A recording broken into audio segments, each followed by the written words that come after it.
In this episode, we're going to be taking an old jersey, a fake jersey that I picked up on eBay for dirt cheap, and we're going to be making it faux authentic.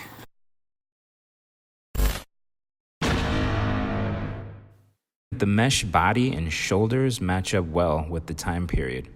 It has spandex side panels and elastic cuffs.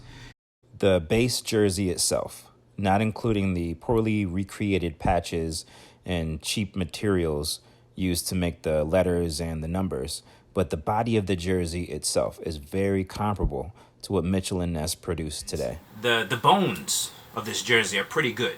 I mean, I'm gonna have to take off this fake. Actually, if you actually look at it, this is fake leather. What I'm going to be doing with this jersey is I'm going to be stripping all of this fake tackle twill off of it, pulling all of the logos off of it. We'll Google and do some research into the details of the correct graphics for the time period, and after we've thoroughly cleaned the jersey, we'll create a custom throwback. Let's get started.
So now that my Kelly Green template has been thoroughly cleaned, what player will I go with for my throwback?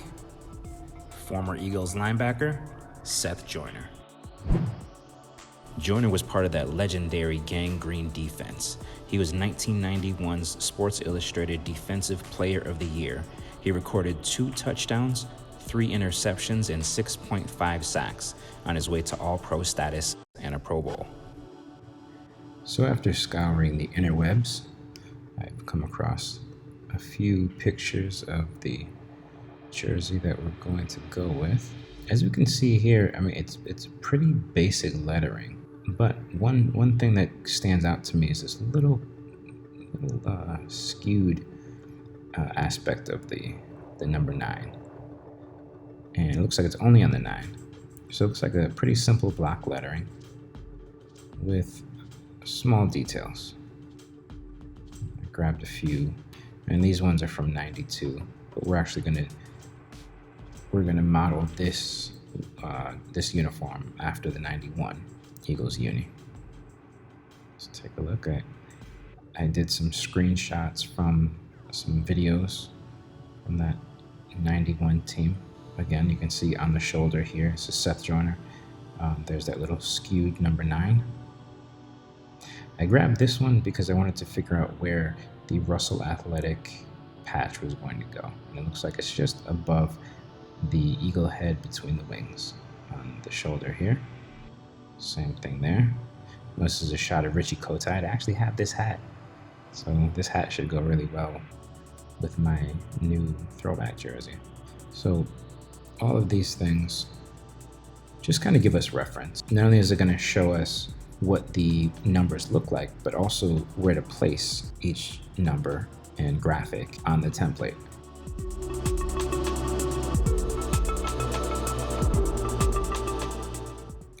So I did a scan of my Reggie White jersey, and let's go ahead and zoom out a little.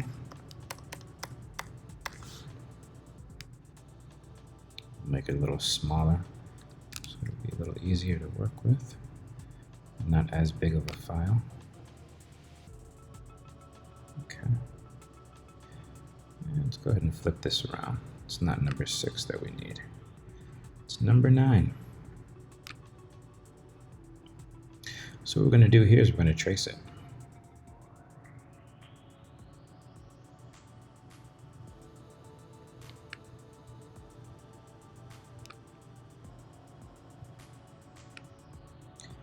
It's going to be a fairly rough trace. We can clean it up later on. Well, we definitely don't need this white. So let's go ahead and get rid of the color altogether. We'll keep tracing the best way we can. Okay, so after we're done with our trace, we have our 5 9s, shoulder, our TV numbers, the chest number, and then the back number, which is actually a little, it looks very similar to the front number, but it's kind of squeezed. It's a little compressed and elongated. And of course, our name on back. Let's zoom out. You know what? Let's give it a little green so we can really see what it looks like. Let's export this bad boy and move on to the next step. As you probably guessed, the most complex graphic on the jersey, of course, is the classic Eagles logo. This one, tracing took a while on this guy. Let me give it, again, our green background so you can really see the white layer, which is the very back layer.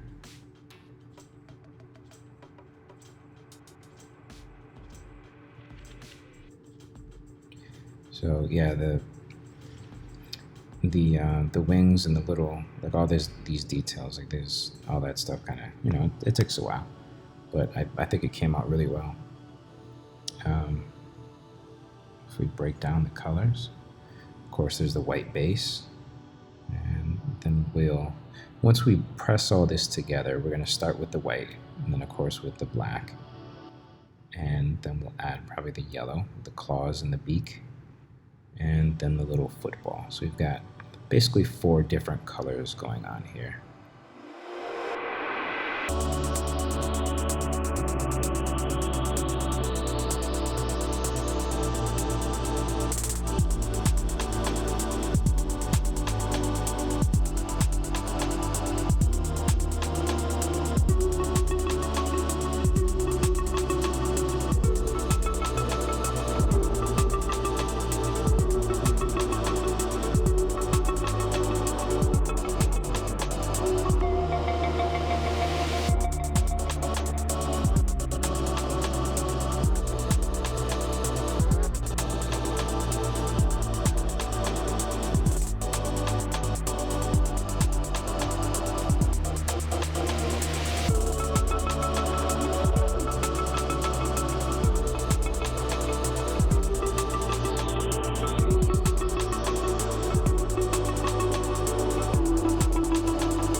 That's gonna do it, guys. Thanks again for hanging with me in the man cave. Hey, what's your favorite defense? What do you think is the all-time most dominant defense in NFL history? Go ahead and drop that down below. And while you're at it, hit the like button and subscribe, and we'll see you next time on Man Cave Stuff.